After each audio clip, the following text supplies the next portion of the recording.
deuxième numéro avec Myriam Céleste, d'où nous invitons une personne très spéciale que nous allons recevoir aujourd'hui dans le compte de notre émission Évangile du jour. Voilà, avec nous, d'abord je vais vous rappeler les numéros que nous avons, que nous allons diffuser dans les prochains jours. Au mois de juillet, nous allons recevoir l'homme de Dieu Isaac Mouta, qui sera directement de sur YouTube, Myriam Céleste officiel. Sans oublier de vous abonner, de commenter, de partager nos vidéos avec tout le monde pour propager la bonne nouvelle comme la parole de Dieu nous dit dans Matthieu du chapitre 24 et le verset 14 qui nous dit que la bonne nouvelle du royaume sera prêchée dans le monde entier pour servir de témoignage avec tous.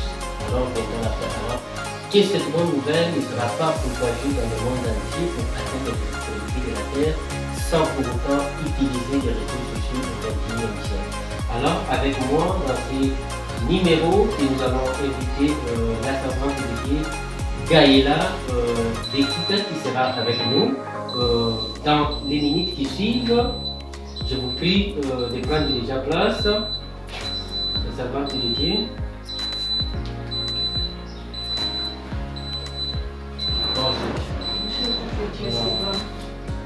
Heureux de vous recevoir dans notre studio d'enregistrement de Myriam Céleste, une chaîne de propagation de la bonne nouvelle du royaume des cieux et aussi une maison d'édition dont vous êtes parfois ignorants de savoir que nous aussi nous sommes spécialisés dans la production des écritures. Donc nous produisons tous les livres, toutes les écritures inspirés des gens, des auteurs qui sont là. D'ailleurs, nous avons déjà un livre que nous avons publié depuis le 30 mars 2023, intitulé À qui la foi dans mon nom je suis l'auteur. Et aussi aujourd'hui, nous avons parlé avec lui de savoir qui est. Je suis vraiment très honorée en Dieu Sylvain d'être invité dans cette émission avec vous. Je me sens vraiment bénie et honorée. J'aimerais me présenter, je suis la servante de Dieu, Gaëla d'équipe comme l'homme de Dieu vient de le dire. Je suis fidèle de l'église évangélique commune à l'ADEMA et j'aimerais ajouter que je suis aussi étudiante à l'université Cardinal Mamoula UCC à Mansif et par la grâce de Dieu, nous servons Dieu depuis des années. Merci beaucoup. Je vois, il y a une affiche que vous avez publiée il y a quelques jours, le 29 juin. Qu'est-ce qui vient? Voilà, j'aimerais inviter tout le monde. C'est une activité dont j'aimerais d'abord parler de la structure en fait. C'est la structure Zoé de Dieu. C'est une structure de jeunes qui existe cela. Donc cette année même, j'en ai réalisé 3 ans. Et voilà, je suis la visionnaire de la structure et je suis secondée par des cordons du salut.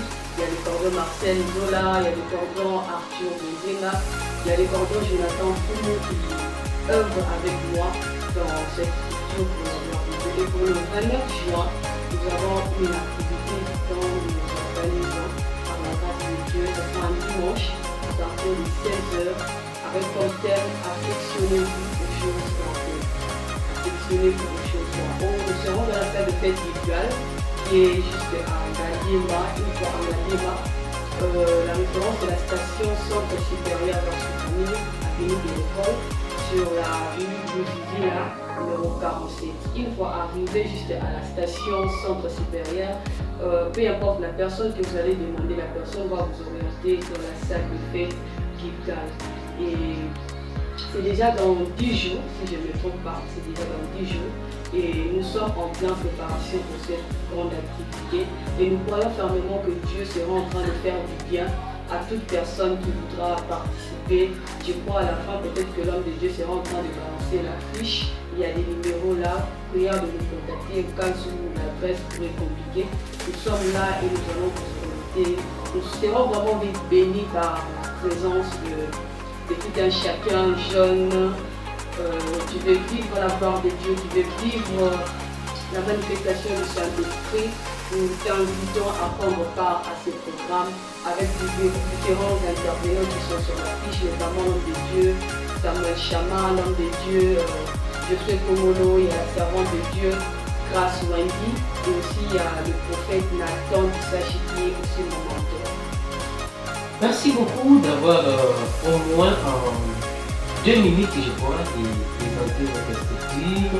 Donc l'activité que vous avez présentée, l'activité, je précise. Et Zoé de dire, où est-ce que vous avez trouvé cette inspiration de nommer votre structure? Ok, j'aimerais l'expliquer brièvement. Je dirais, bon, plusieurs me demandent que veut dire Zoé. Zoé, tout simplement, ça vient du mot grec qui veut tout simplement dire la vie. Et lorsqu'on parle de Zoé de Dieu, on fait allusion à la vie de Dieu. C'est comme ça, il y a des années, j'ai réussi cette vision par la grâce de Dieu. Dieu était en train de me faire voir la manière dont le gène s'est conduisé parce que Dieu nous a pris quelque part et tous nous sommes passés par un chemin. Et lorsque Dieu nous a pris, lorsque Dieu m'a fait grâce de nous connaître et il m'a parlé de cette vision, il était en train de me faire voir là où j'étais et lui il m'a pris de là. Et certainement il y a encore d'autres personnes qui sont dans cette vie-là, qui continuent à vivre selon le monde. Et le verset qu'il était en train de me faire voir, c'était tel il est, tel nous sommes. Vous voyez un peu?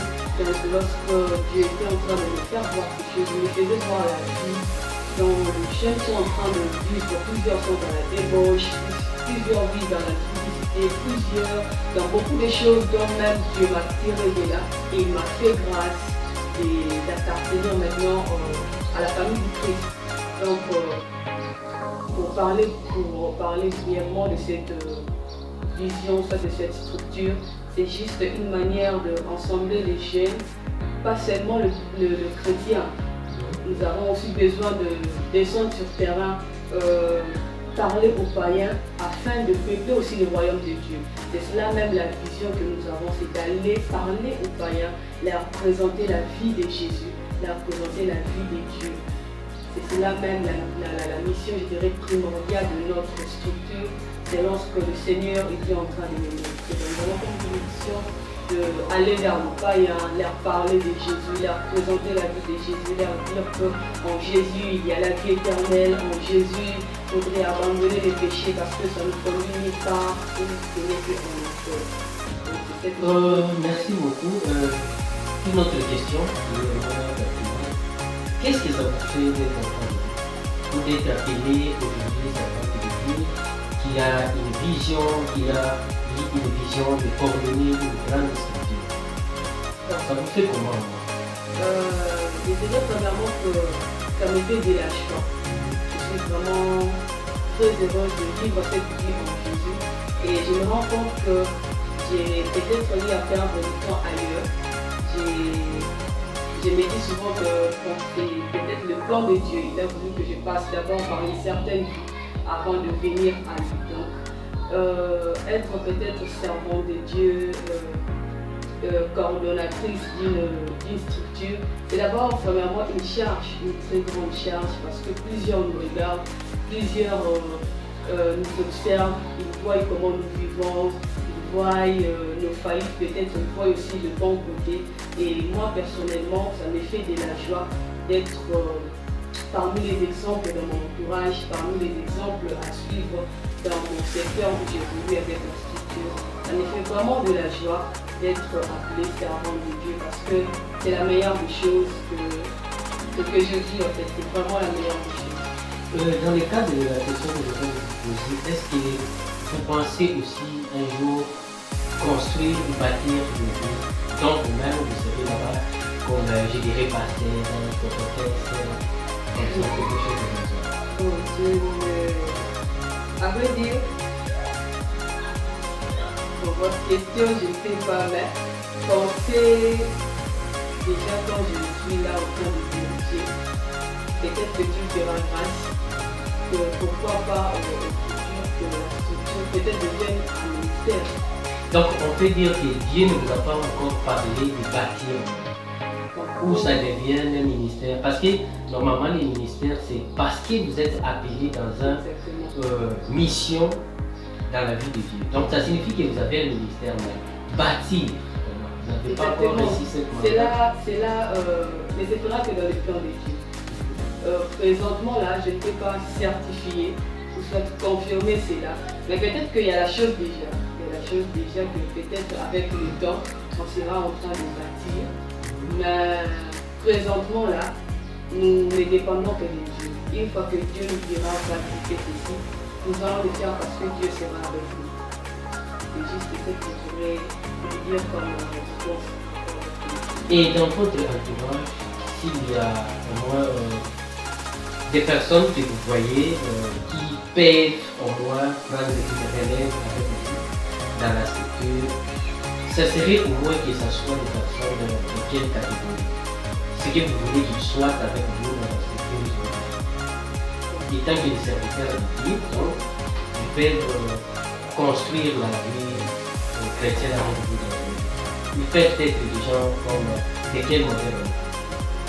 Normalement, ils doivent être avec plaisir. Parce que dans mon entourage, je n'ai pas vraiment de païens. Je n'ai pas de païens dans mon entourage. Et même dans la structure, en parlant du cordon, soit des ouvriers, ils sont tous chrétiens. Ils sont tous chrétiens. Et si peut-être que je ne suis pas là, s'il y aurait une personne qui pourrait prendre le relève, certainement il y aura une personne parce que Dieu est en train de nous faire grâce d'investir aussi dans la vie des gens. Ils sont en train d'investir d'une manière précise. Peut-être que je ne suis pas, ça arrive dans un certain programme ou peut-être que je suis invité ailleurs. Si nous avons un programme dans la structure, il y a des gens qui sont là, qui coordonnent les choses et mon absence ne se fait pas remarquer. Vous voyez, donc il y a, je dirais, il y a de la relève après moi, certainement, même si je ne suis pas, ou soit je ne serai pas totalement dans la structure. Je crois aux personnes qui sont là, ces personnes-là, je suis en train d'investir en eux pour que au futur, il soit la relève en fait pour la structure. Est-ce que vous ne voyez pas que c'est un risque au moins d'être une femme servir Dieu? Aujourd'hui, au XXIe siècle, nous voyons les tendances de notre pays, nous voyons notre époux, donc je dirais les Africains, parce qu'il y a vraiment beaucoup de risques. Nous voyons beaucoup de filles qui sont dans des riz, donc qui n'ont pas de position. Mais servir Dieu, quel message pouvez-vous donner à toutes les filles qui sont en route pour servir Dieu? Donc moi, je vais leur dire courage, je vais leur encourager, je vais leur dire d'avancer et de servir Dieu. Parce que c'est la meilleure des choses. Je ne pense pas, parce que plusieurs se basent sur un passage dont l'apôtre Paul parle du genre que la femme se taise, que la femme ne peut pas prêcher. Bon, je ne pense pas que l'apôtre Paul allait à parler de ça de cette manière-là, dont plusieurs interprètent en ce moment. Vous voyez? Et donc là, vous croyez au ministère de la femme? Bien sûr, parce que je suis déjà dans ces choses. Je suis dans ces choses. Parce que vous-même, vous êtes là ou bien... Non, je suis là. Je suis là, effectivement. Je sers Dieu étant que femme. Je n'ai pas changé de genre, je reste femme. Malgré le fait de servir Dieu, je sais ce que veut dire une femme. Et peut-être qu'au futur, j'aurai à construire un foyer.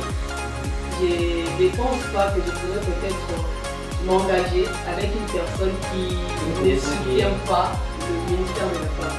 Là, ça sera écouter la grâce que Dieu a mis au monde. Et si vous serez la personne qui va au moins contacter cette personne? Donc ça dépend. Là, ça ne se fera pas directement au foyer parce que les mariages, ce n'est pas un lieu où on va évangéliser comme on le fait bien avant. On le fait bien avant aussi. Peut-être que je vais rencontrer une personne comme moi, je dois être le canal dans lequel je vais croire au ministère de la femme. Certainement, Dieu sera en train de m'utiliser pour convaincre cette personne à croire au ministère de la femme. Et vous n'avez pas fini la réponse pour un message pour les femmes qui servent Dieu? J'étais en train de dire que moi, je vais les encourager et avancer parce que autour de moi, dans mon entourage, je fréquente beaucoup de femmes servant Dieu d'une manière terrible. Lorsque moi-même je me mets à les observer, j'ai dit waouh. J'ai dit waouh. J'ai dit vraiment que la femme est un être extraordinaire en fait. En elle, il y a beaucoup de capacités, beaucoup de potentialités que plusieurs ignorent. Je ne pense pas que la grâce de Dieu choisit peut-être un certain genre. Nous avons tous reçu la même grâce. Et la Bible est en train de dire dans le livre de Joël, Dieu répondra de son esprit sur toute chair. Et peut-être qu'on avait précisé que voilà, Dieu répondra son esprit seulement sur les hommes. Là, peut-être on allait comprendre. Mais on n'a pas mentionné cela. On n'a pas mentionné cela et la Bible dit sur toute chair.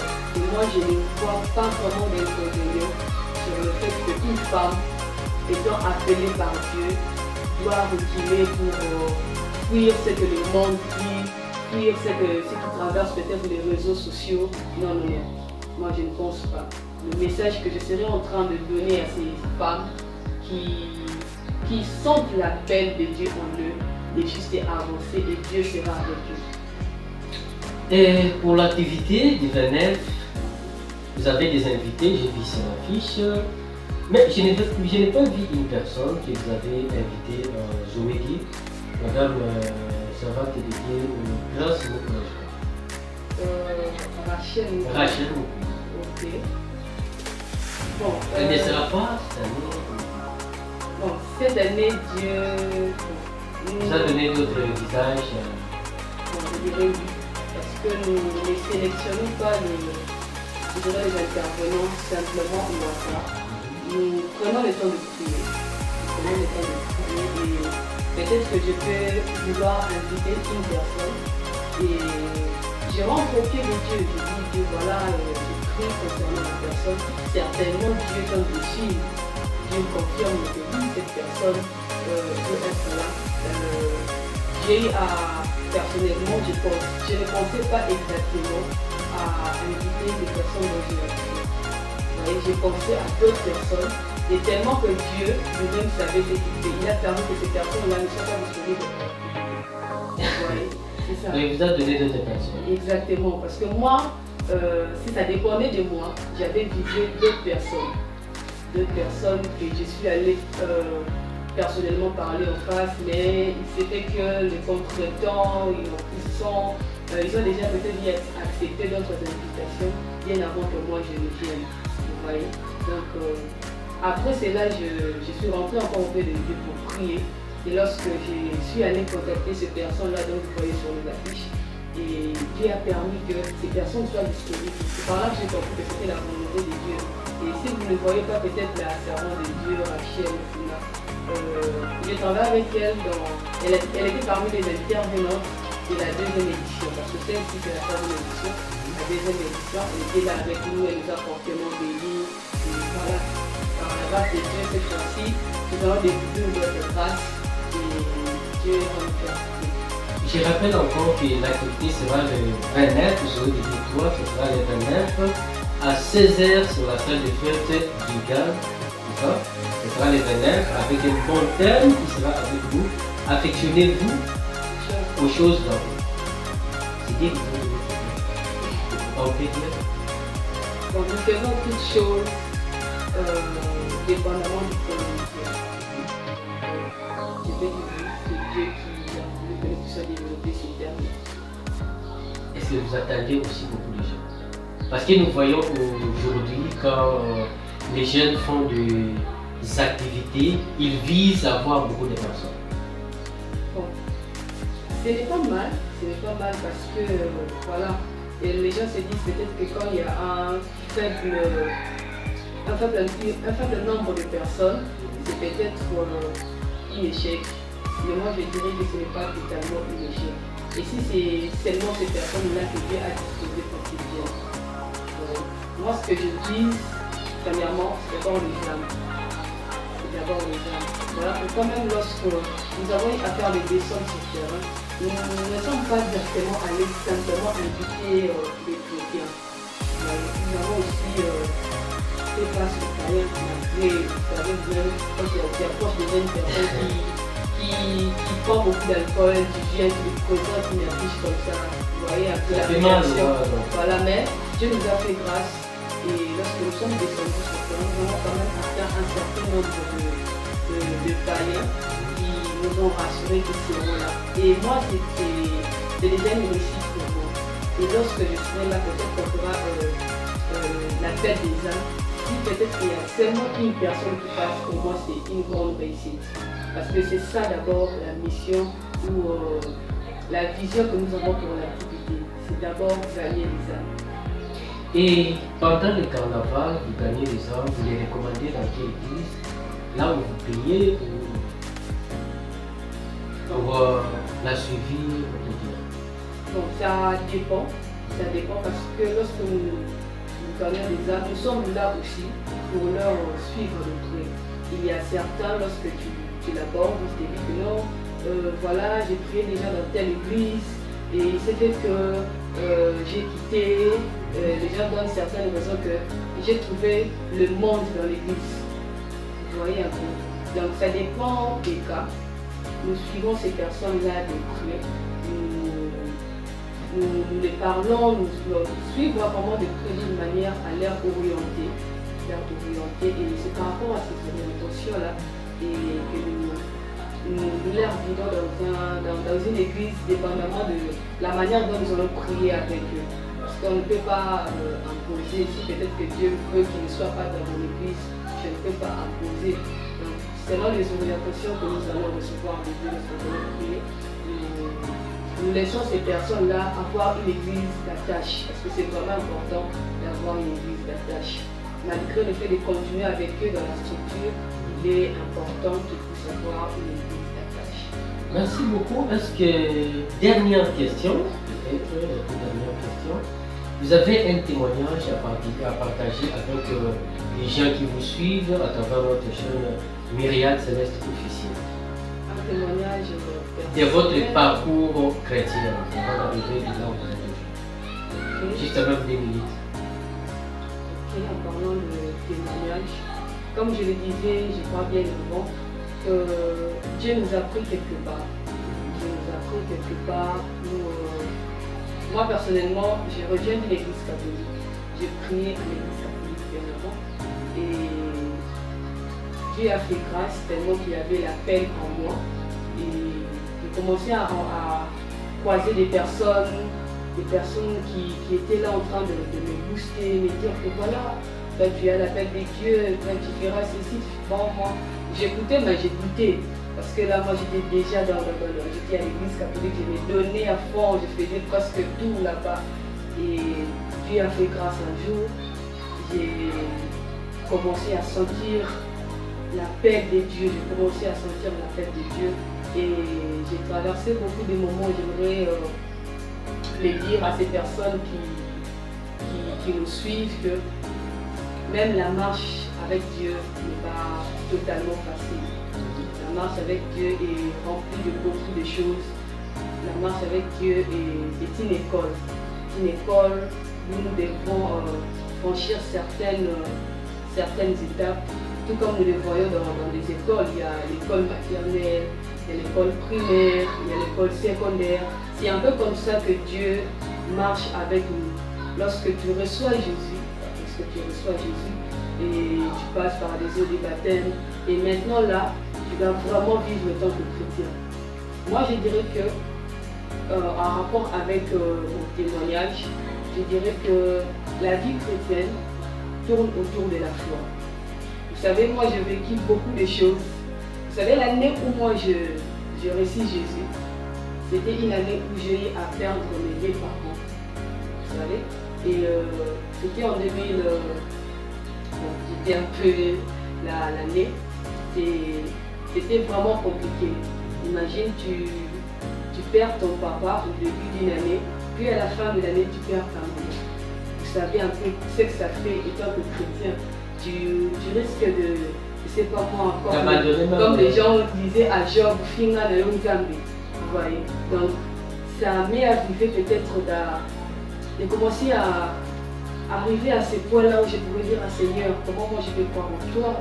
Et brusquement comme ça, tu m'enlèves des êtres qui sont très chers, parce que moi j'étais vraiment collé avec mes parents, surtout avec mon père. Et ce n'était pas facile.